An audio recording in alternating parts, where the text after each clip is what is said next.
Fala pessoal, beleza? Eu sou o Fábio, sejam muito bem-vindos ao canal de resenhas dos Perdidos no Tempo, onde a gente bate papo e troca ideia sobre quadrinhos, RPG e assuntos relacionados. Então, se você curte tudo isso, se liga aí que o nosso papo hoje vai ser sobre Infernum RPG.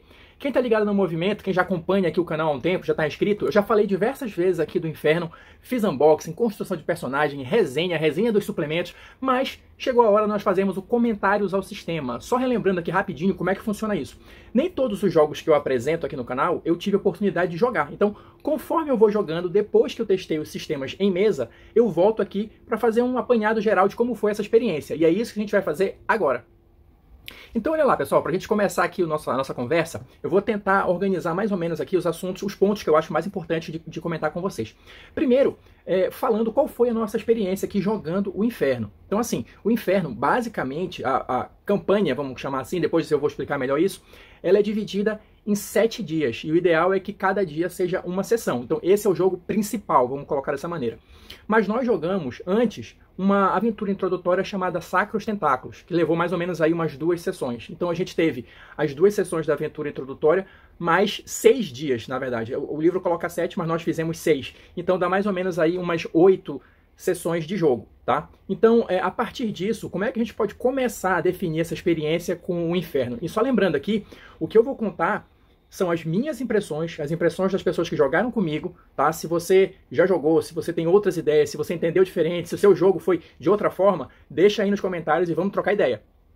Então, falando sobre o cenário, sobre a ambientação do Inferno, ele é inspirado, tá? Inspirado pela profecia do Apocalipse cristão. Não necessariamente ele é uma cópia ou um passo a passo, tá, do Apocalipse cristão. Ele é só inspirado, tá? E as profecias que são apresentadas no livro, elas não precisam nem ser verdadeiras. O livro já começa te dando essa opção. As profecias do Apocalipse podem não ser verdadeiras ou podem ser. Você vai definir aí isso no seu jogo, na sua campanha. E isso já dá uma pequena amostra de que o cenário ele é muito aberto. Na verdade, eu não diria que é um cenário, é uma ambientação, ou seja, tem esse pano de fundo da questão do Apocalipse, mas você pode escolher jogar, por exemplo, num cenário medieval, num cenário futurista, num cenário contemporâneo, no mundo pós-apocalíptico, enfim, ele não tem um cenário fixo para você jogar. No nosso caso, nós escolhemos jogar num cenário contemporâneo, tipo coisa de 15 anos no futuro, onde o mundo já começou a mudar, tipo como se fosse uma preparação para esses dias finais. Esse foi o cenário que a gente escolheu para o nosso jogo. Falando rapidinho também sobre o sistema, só para vocês entenderem algumas coisas que eu vou falar aqui, mas quem quiser saber mais sobre o sistema, dá uma olhada nos nossos vídeos aí sobre o Inferno, que eu falei bastante sobre o sistema, fiz uma criação de personagem, enfim. Então aqui eu vou só resgatar algumas ideias para melhor expor o que eu estou querendo conversar aqui com vocês. Então o sistema do Inferno, ele é bem simples. Basicamente você vai jogar 3d6 para tudo. Isso desde a criação do personagem, que você vai sortear as características principais dele usando os 3d6, até para as ações que você quiser realizar. E vai funcionar da seguinte maneira. Se você tirar 4 e 5, é o que o livro chama de façanha, é um sucesso. Se você tirar 6, é um milagre, é um sucesso extraordinário, vamos chamar assim, que conta como 2 sucessos simples. Se você tirar 2 e 3, são acontecimentos neutros, que não vão nem ajudar e nem prejudicar o personagem. E se você tirar 1, é a desgraça, né? Algo ruim acontece, é a falha crítica, vamos dizer assim. Por que eu estou falando um pouquinho dessa questão do sistema? Porque a gente descobriu, ainda na aventura introdutória, e por isso foi bom ter jogado, que o Inferno, ele requer um certo ajuste assim nas coisas, pelo menos no nosso grupo, tá? Não é um jogo de combate extremo ou que você vai ficar testando as coisas toda hora ali e tal. Não, ele é muito mais voltado para a questão da narrativa. Até porque tem um detalhe importante, um detalhe que faz toda a diferença. Na mecânica do Inferno, toda vez que você tira 1 no dado, além de você ter esse acontecimento negativo, você vai ganhar, olha só, deixa eu mostrar aqui um pouquinho da ficha, uma desgraça. Quando você soma 6 desgraças, você tem um encontro com um dos 4 cavaleiros do Apocalipse. Então, o jogo não tem pontos de vida. E eu vou voltar a esse tema também mais na frente no vídeo. Segura aí essa informação. O jogo não tem pontos de vida. Mas, toda vez que o seu personagem acumula 6 desgraças, ele encontra um dos cavaleiros do Apocalipse, vai sofrer uma consequência pesada por conta desse encontro, mas ele volta para o jogo e pode ganhar mais 6 desgraças novamente. Se ele ganhar essa segunda leva de 6 desgraças, aí sim ele morre. E essa mecânica das desgraças, ela influencia tanto na maneira como você vai mestrar o jogo, narrar o jogo, quanto nas decisões dos jogadores, porque assim, começou, e quando eles começaram a sacar que era assim, já ficavam com medo, né, de ter que testar alguma coisa. Não, mestre, eu não quero testar, eu não quero jogar dado e tal, não sei o quê, porque já estavam com medo de ficar tirando muitos números uns, né, e isso vai influenciar também em como você vai apresentar as situações. Eu acho que o Inferno, na verdade, ele vai representar, não vou dizer um desafio, porque não é uma coisa que seja difícil, que coisa complicada, não é isso, mas você tem que mudar algumas chaves num jogo de RPG padrão. Nem tudo você precisa pedir testes, como você vai apresentar o problema e como os jogadores vão apresentar a solução para você. Você já pode contornar algumas coisas ou definir alguns resultados sem necessariamente ter que ficar jogando dado toda hora, porque cada vez que você joga um dado, você tem a chance, os personagens, né, têm a chance de irem acumulando desgraças, e o resultado dos encontros com os Cavaleiros do Apocalipse não é pouca coisa não, tem umas consequências bem severas. Ainda tem um outro detalhe que não chegou a acontecer no nosso jogo, mas é uma possibilidade que está aí. Se você joga os 3 dados e você tira 666, 666, o seu personagem morre. Simples assim. Tem uma maneira de trazê-lo de volta, tá? Mas é uma maneira difícil e o ideal é que isso não aconteça, né? Então, por conta dessas coisas que eu tô comentando pra vocês, eu acho que o Inferno, ele tem esse diferencial quando você vai narrar, porque você tem que ser justamente mais narrativo do que ficar resolvendo tudo com teste, porque senão provavelmente o seu jogo vai terminar muito antes do necessário, todo mundo vai morrer, todo mundo vai encontrar com o cavaleiro, sei lá, no primeiro, no segundo dia, enfim, não sei. Mas assim, eu acho que a proposta do jogo não é essa. Então, no caso, ele propõe você, entre aspas, aqui, reaprender a jogar, justamente primando mais pelas narrativas, fazendo uma quantidade menor de testes. Ele tem uma mecânica de você jogar um D6 para respostas de sim ou não, né? 1, 2, 3 é não, 4, 5, 6 é sim, então você pode usar isso para substituir alguns testes. Foi o que a gente fez. Algumas regrinhas da casa aqui e ali para ir ajustando para cada estilo de jogo, né, para cada grupo, enfim. E na verdade, isso se torna, falando como narrador agora, né, um grande desafio criativo. Porque olha lá, ele não tem um cenário pronto, tá? Você vai sortear, ele é muito aleatório, você vai sortear os eventos principais, né, que vão definir os acontecimentos de cada dia. Então, para o narrador, é aquele tipo de coisa, você não consegue pensar com muita antecedência em tudo o que vai acontecer, você não consegue preparar aquela aventura, né, da maneira clássica. Você vai ter, basicamente, uma ideia para trabalhar ali, mas, na verdade, tudo vai depender muito de como os jogadores se movem, como os jogadores agem, né, durante a partida e reagem às situações que você vai apresentar. Como é que eu organizei o meu jogo? Só para vocês terem uma ideia. Cada dia, né, das profecias do Apocalipse, você vai jogar um dado aqui, os personagens, né, os jogadores vão jogar um dado aqui para definir qual é o evento principal que vai acontecer. Então, cada dia vai apresentar 6 possibilidades. Então, o que eu fazia? A gente jogou o primeiro dia, por exemplo.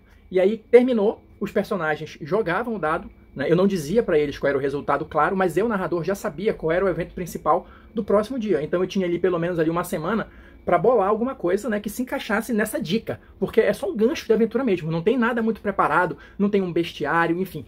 Mas isso não é ruim, tá? Eu não estou colocando aqui como uma crítica. Eu estou reforçando aqui a ideia do desafio criativo que é jogar o Inferno, e isso é bom. Isso talvez deixe a gente mais afiado para algumas coisas, mais pronto para reagir, mais antenado ali, que qualquer coisa que os personagens fizerem pode ser um gancho para você aproveitar num dia futuro. E uma coisa que ajuda bastante também nisso são os suplementos, né? Eu comentei aqui também um vídeo específico sobre todos os suplementos, mas eu usei vários deles aqui, tá? Aqui tem só 2, o Pactos e o Territórios. Territórios eu usei bastante, porque assim, além da questão deles jogarem o dado para saber qual era o evento principal do outro dia, eu usei o Territórios para descobrir alguma coisa sobre o terreno que eles iam adentrar. Então eu já tinha ali 2 ganchos para a aventura, algo relacionado ao terreno, à área que eles iam adentrar, e o plot principal ali do dia da profecia do Apocalipse. Outra coisa que eu usei e que funcionou muito bem foi justamente aqui, olha, no início de cada um dos dias, ele vai trazer aqui algumas citações do Apocalipse e tal, algumas palavras, então isso aqui são visões, são sonhos que os personagens podem ter, então eu começava cada dia lendo mesmo isso aqui, ou quase todas essas informações, fazendo algum ajuste ali para alguma coisa que tivesse acontecido na aventura, e isso, além de já deixar os jogadores mais no clima, assim, eles começaram a conjecturar em cima de tudo isso. Então, será que tem alguma mensagem ali? Será que tem algum enigma? Eles anotavam partes do que eu falava, anotavam os versículos e tal, enfim. Então isso vai também ajudando, pelo menos no meu caso ajudou, na imersão do jogo. Então eles estavam realmente ligados ali no que estava acontecendo. Eu colocava essas cenas, descrevia alguma coisa para eles que eles só conseguiam enxergar, eles não conseguiam interagir, mas depois, quando eles voltavam para a realidade, eles discutiam sobre aquilo e tudo mais e começavam a ter teorias, né, a respeito daquilo. Porque é uma coisa meio perdida, assim, que na verdade os jogadores têm que encontrar um objetivo, porque A profecia diz apenas que você tem que chegar, em tese, na Terra Prometida. Mas o que é essa Terra Prometida? Como é que você vai chegar lá? Em que direção ela fica? Enfim, o jogo ele é muito vasto, ele é muito amplo em espaços para você inserir, né, informações que vão tornar o seu jogo único, né? Mas para isso, eu acho que é um jogo que depende muito dos jogadores comprarem a ideia, né, e vestirem a camisa, por assim dizer. Não é aquele tipo de jogo que os jogadores vão só ficar ali esperando o desafio da semana, o monstro que eles vão enfrentar e acabou, ganhou o XP, qual é o próximo desafio. Não, eles de fato, eu acho que funciona melhor assim, né? Eles de fato vão mover a história, né?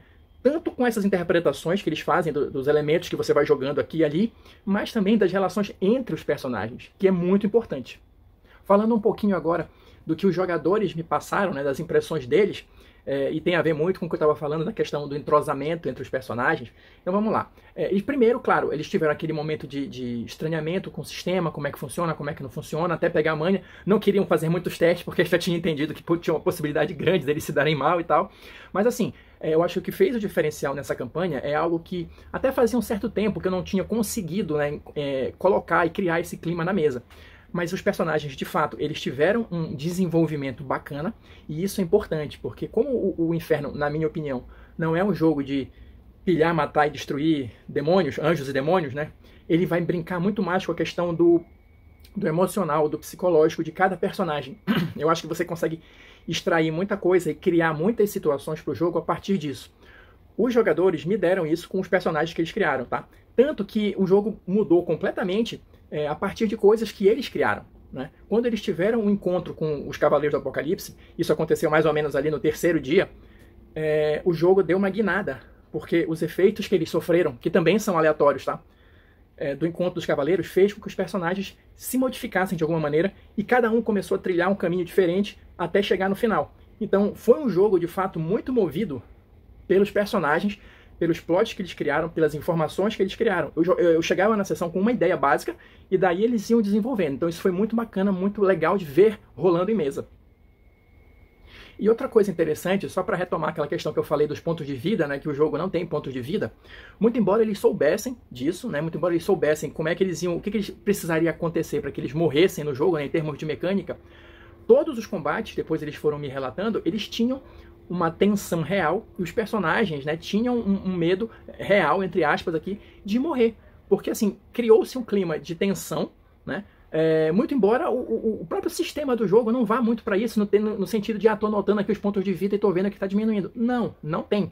Você tem a questão dos ferimentos, isso tem um reflexo mecânico e tal, mas não tem a questão dos pontinhos de vida. Mas mesmo assim, eles tiveram todo o cuidado e toda a atenção e todo o medo de perder os personagens nos combates. Então isso eu acho legal, porque assim, às vezes a gente não consegue gerar esse clima, essa tensão em jogos que são mais voltados para o combate, que tem um combate como seu ponto principal. Imagina nesse, que é uma coisa mais psicológica e tal. Então eu achei um detalhe interessante de comentar com vocês. E só para a gente já ir encaminhando aqui para o final do vídeo, uma coisa que talvez vocês tenham essa ideia e eu quero dar minha opinião sobre isso. Como o jogo ele é fundado nessa questão das profecias e dos 7 dias e tal, você pode talvez ficar com a impressão de que joguei, acabou, não vai ter graça jogar de novo. Não diga isso, não pense dessa maneira, porque eu acho que o jogo tem muitas formas de ser explorado. Primeiro, você não precisa necessariamente começar jogando as profecias, os 7 dias do Apocalipse, né? Você pode começar jogando como se fosse uma aventura mesmo, de exploração e tal. Tem material suficiente para isso nos suplementos, e uma boa parte desses suplementos vai ser incorporada na versão nova do jogo, né? Que está em financiamento, que eu até cheguei a comentar aqui em um vídeo. Mas além disso, olha só relembrando aqui o que eu falei, cada dia você pode sortear 6 possibilidades. Então, a não ser que você tire exatamente os mesmos números em todas as partidas, cada jogo que você jogar vai ter eventos diferentes para acontecer. Vão ser personagens diferentes, com escolhas diferentes, né? Você pode usar os suplementos também para colocar elementos que você não usou da primeira vez. E mesmo depois, joguei os 7 dias lá, você pode decidir que a profecia, sendo verdadeira ou não, o mundo não acabou. Então também existe material para você continuar jogando depois, né, do Apocalipse, vamos colocar dessa maneira, né? Existe uma maneira de você continuar jogando ali, a não ser que você queira que o Apocalipse de fato represente o fim de todas as coisas. Aí, beleza. E só pra gente fechar, uma última informação, só para dar um gostinho para vocês de como as coisas podem ser imprevisíveis. Quando a gente chegou no último dia da batalha final lá, tal, dos exércitos e tudo, eu cheguei como sempre só com uma ideia e uma vaga possibilidade ali do que eles poderiam escolher. Os personagens modificaram tanto ao longo do jogo que assim, todos eles chegaram, depois a gente conversando, né, chegamos a essa conclusão, todos eles chegaram lá dispostos a fazer algum tipo de sacrifício ou a morrer. E nada disso aconteceu. Quer dizer, teve um que morreu, mas acabou tendo um final feliz, e os outros dois conseguiram sobreviver, e tudo terminou, entre aspas, bem. E assim, é um jogo de terror, é um jogo em que tem tudo para dar errado, mas nesta última sessão, eles foram tão diferenciados nas escolhas e tiveram tanta sorte nas jogadas de dado, que o cenário mudou completamente. Assim, o que havia sido desenhado mudou completamente. Então, só para dar uma ideia para vocês de que as jogadas de dados, as escolhas, o aleatório pode transformar bastante o seu jogo. E não é porque eles não morreram e o mundo não acabou que o final foi ruim. Pelo contrário, eles depois colocaram que, muito embora eles tivessem uma ideia mais ou menos do que ia acontecer, o fato do final não ter sido de maneira nenhuma previsto por eles tornou o jogo muito mais interessante. Então é isso, pessoal, vou ficando por aqui, espero que vocês tenham curtido aqui o nosso papo sobre o Inferno. Quem quiser deixar algum comentário aí, com alguma colocação, alguma opinião, alguma experiência de mesa, fica à vontade, a gente continua trocando ideias aí. E a gente se encontra nas próximas resenhas, nos próximos comentários.